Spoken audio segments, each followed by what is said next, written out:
আমরা অনেকে মনে করি আধ্যাত্মিক জাগরণ মানে এনলাইটমেন্ট মানেই হয়তো হিমালয়ের গুহায় চলে যাওয়া, সব ছেড়ে সন্ন্যাসী হয়ে যাওয়া। কিন্তু বাস্তবটা সম্পূর্ণই ভিন্ন। আসল আধ্যাত্মিক জাগরণ কোনো বাহ্যিক পরিবর্তন নয়, এটি মনের ভিতরের এক চরম বাস্তবতার প্রকাশ, যা একজন সাধারণ মানুষকে ভিতর থেকে অসাধারণ শক্তিশালী ও সচেতন মানুষে পরিণত করে। যদি এই লক্ষণগুলোর মধ্যে 3টি লক্ষণও আপনার মধ্যে থাকে, তাহলে আপনার চেতনা সাধারণ মানুষের চেয়ে অনেক বেশি জাগ্রত হতে পারে। আর আমরা এমন কিছু অন্যান্য লক্ষণ এবং গভীর মনস্তাত্ত্বিক সত্য নিয়ে কথা বলবো, যা প্রমাণ করে দেবে যে আপনি একজন মানুষের চেতনার স্তর কতটা উঁচুতে আপনি পৌঁছাতে পেরেছেন। অনেকেই ভাবেন প্রতিদিন ঘন্টার পর ঘন্টা চোখ বন্ধ করে বসে থাকলেই বুঝি আধ্যাত্মিক জ্ঞান লাভ করা যায়। কিন্তু আপনি যদি আপনার চারপাশের জগৎ, নিজের চিন্তা আর অভ্যাসের ওপর পূর্ণ নিয়ন্ত্রণ না আনতে পারেন, তবে সেই ধ্যানের কোনো মূল্য নেই। প্রকৃত জাগরণ চেনা যায় মানুষের দৈনন্দিন আচরণ, সিদ্ধান্ত নেওয়ার ক্ষমতা এবং ভিতরের গভীর শান্তির মাধ্যমে। যখন একজন মানুষের মধ্যে এই পরিবর্তনগুলো আসে, তখন তার প্রথম লক্ষণটি প্রকাশ পায় তার চেতনার গভীরতায়।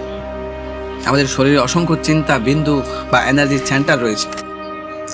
একজন সাধারণ মানুষ বেশিরভাগ সময় তার অবচেতন মনের কামনা, বাসনা এবং ভয়ের দ্বারা চালিত হয়।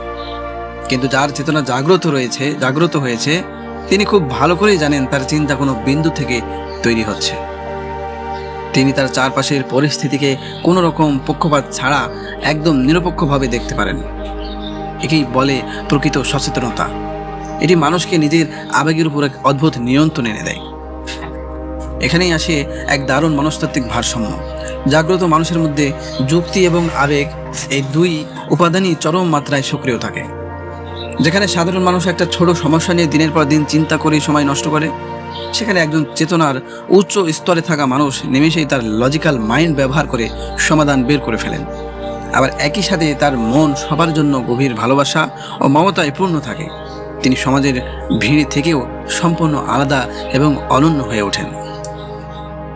অনেকে মনে করেন আধ্যাত্মিকতা মানে অলস হয়ে যাওয়া বা কর্মহীন থাকা।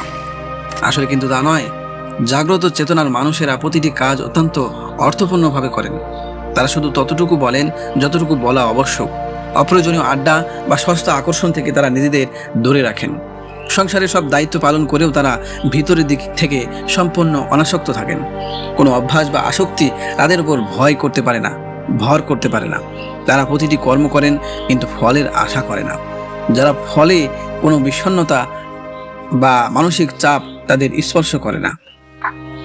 এই গভীর চেতনার আরেকটি বড় লক্ষণ দেখা যাক। তাদের ঘুমের ধরনের মধ্যে সাধারণ মানুষের জন্য শরীর ও মনকে চাঙ্গা রাখতে 7 থেকে 8 ঘন্টা গভীর ঘুমের প্রয়োজন হয়। তবে কিছু আধ্যাত্মিক সাধক দাবি করেন যে গভীর ধ্যানের কারণে তাদের ঘুমের প্রয়োজন অনেকটাই কমে যায়। তারা অল্প সময় ঘুমিয়েও সারাদিনের প্রচণ্ড এনার্জেটিক থাকতে পারেন। কারণ তারা যখন ঘুমান তখন তাদের অবচেতন মন এক গভীর সচেতন অবস্থায় থাকে, যাকে যোগশাস্ত্রে এক ধরনের বিশেষ সমাধি অবস্থা বলা হয়। এমনকি কিছু মানুষের ক্ষেত্রে ঘুমের মধ্যে এক ধরনের বিশেষ সচেতনতা তৈরি হয়, যাকে লুসিড ড্রিমিং বলা হয়, যার ফলে তারা স্বপ্নের মধ্যেও এক অদ্ভুত জাগরণ অনুভব করেন। সবচেয়ে অদ্ভুত এবং শক্তিশালী লক্ষণটি দেখা যায় তাদের রাগ, ক্রোধ এর মধ্যে। সাধারণ মানুষ রেগে গেলে যেমন নিজের নিয়ন্ত্রণ হারিয়ে ফেলে, ভুল সিদ্ধান্ত নেয় এবং নিজের ক্ষতি করে, কিন্তু একজন উচ্চ চেতনার মানুষের রাগ সাধারণ রাগের মতো নয়। তাদের রাগের পেছনে থাকা এক বিশাল রৌদ্র প্রভাব বা তীব্র এনার্জি। তারা প্রচণ্ড রাগের মুহূর্তেও তাদের প্রতিটি শব্দ এবং প্রতিটি শারীরিক মুভমেন্ট উপর নিয়ন্ত্রণ বজায় রাখেন। তাদের সেই রাগ কোনো ধ্বংসের জন্য নয়, বরং কোনো বড় পরিবর্তনের উদ্দেশ্যে সঠিক ও সূক্ষ্ম সিদ্ধান্ত নেওয়ার জন্য ব্যবহৃত হয়। এই পুরো প্রক্রিয়াটি আসলে আমাদের মহাবিশ্বের সাথে একাত্ম করে তোলে। যখন একজন মানুষ নিজের ভিতরে এই শক্তিকে চিনতে পারে, তখন প্রকৃতির সাথে তার এক অদ্ভুত যোগাযোগ তৈরি হয়। মন থেকে সবসময় সব ধরনের দ্বিধা, দ্বন্দ্ব ও ভয়ের অন্ধকার দূর হয়ে সেখানে এক পরম আনন্দের আলো জ্বলে ওঠে। এই বিষয়ে গভীরতা আরও ভালোভাবে বোঝার জন্য একটি চমৎকার বাস্তব গল্প আপনাদেরকে বলি। এক গ্রামে এক দূরদর্শী এবং জ্ঞানী ব্যক্তি বাস করতেন। তিনি দূরদর্শিতা আর শান্ত স্বভাবের কারণে দূর দূরান্ত থেকে মানুষ তার কাছে পরামর্শ নিতে আসতেন। একবার এক যুবক অত্যন্ত হতাশ হয়ে তার কাছে এলো। যুবকের অভিযোগ ছিল যে সে অনেক চেষ্টা করেও তার মনকে শান্ত করতে পারছে না। চারপাশের নেতিবাচক পরিস্থিতি তাকে সবসময় অস্থির করে তুলছে।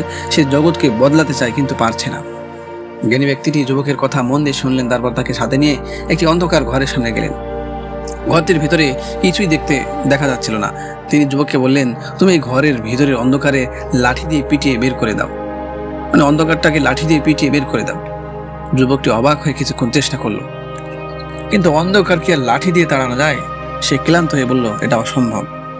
যখন জ্ঞানী ব্যক্তিটি হেসে একটি ছোট্ট মোমবাতি জ্বালিয়ে ঘরের ভিতরে রাখলেন, মুহূর্তের মধ্যে পুরো ঘর কিন্তু আলোকিত হয়ে গেল। অন্ধকারের আর কোনো অস্তিত্বই রইল না। তিনি যুবকটিকে বুঝিয়ে বললেন, আমাদের চারপাশের জগৎ বা পরিস্থিতিকে জোর করে পরিবর্তন করার চেষ্টা করা ওই লাঠি দিয়ে অন্ধকার তাড়ানোর মতোই ব্যর্থ চেষ্টা। তুমি জগৎকে বদলাতে পারবে না, কিন্তু তুমি যখন ধ্যানের মাধ্যমে নিজের চিন্তাকে চেনার মাধ্যমে নিজের ভিতরের সচেতনতার আলো জ্বালবে, তখন তোমার ভিতরের সব নেতিবাচকতা আর অস্থিরতা অন্ধকার নিজে থেকেই উধাও হয়ে যাবে। জগৎ একই থাকবে, কিন্তু তোমার দেখার নজর পরিবর্তন হয়ে যাবে। তো বন্ধুরা, এই ভিডিও থেকে এবং এই গল্প থেকে আজ আমরা এটাই শিখতে পারলাম যে আমরা যে আধ্যাত্মিকতার এনলাইটমেন্ট বা আধ্যাত্মিক জাগরণের কোনো বাইরের বস্তু বা অর্জন নয়, যা দূর থেকে কুড়িয়ে আনতে হবে। এটি আমাদের ভিতরে, প্রত্যেকের ভিতরের জন্মগতভাবেই রয়েছে। আমাদের কাজ হলো মন থেকে খারাপ চিন্তা, আসক্তি আর ভয়ের মতো অন্ধকারকে দূর করা। যখনই আমরা নিজেদের ভিতরে সেই পরম শক্তি ও সচেতনতাকে চিনতে পারবো, তখনই আমাদের জীবন সম্পূর্ণ রূপান্তরিত হয়ে যাবে, এনলাইটমেন্ট হয়ে যাবে, এবং আমরা এক পরম শান্তি ও আনন্দের সন্ধান আমরা খুঁজে পাবো। সোজা ভাষায় আমরা আজকে যে বিষয়টা বুঝতে চাইলাম সেটা হলো যে কিছু লক্ষণ আপনাদেরকে বললাম যে পরম জ্ঞানী বা চেতনতার উচ্চ স্তরে কোনো মানুষ যখন পৌঁছাবে, তখন তার ভিতরে একটা পরিবর্তন আসবে। সে কোনো মানুষকে জোর করে পরিবর্তন করার চেষ্টা করবে না। তার অল্প ঘুম হলে যথেষ্ট হয়ে যাবে। তার ভিতরে রাগ তৈরি হলেও সেই রাগটা অনিয়ন্ত্রণ হবে না, নিয়ন্ত্রণমূলক রাগ হবে, এবং তার প্রত্যেকটা কথা ভারসাম্যপন্ন হবে। এই সমস্ত বড় বড় লক্ষণগুলো যার ভিতরে দেখবেন, বুঝবেন যে আপনি একটু হলেও আধ্যাত্মিক জগতের উপরে উঁচু স্থানে আপনি পৌঁছতে পেরেছেন। তো বন্ধুরা, ভিডিওটা সম্পূর্ণ দেখার জন্য আপনাদের সকলকেই ধন্যবাদ।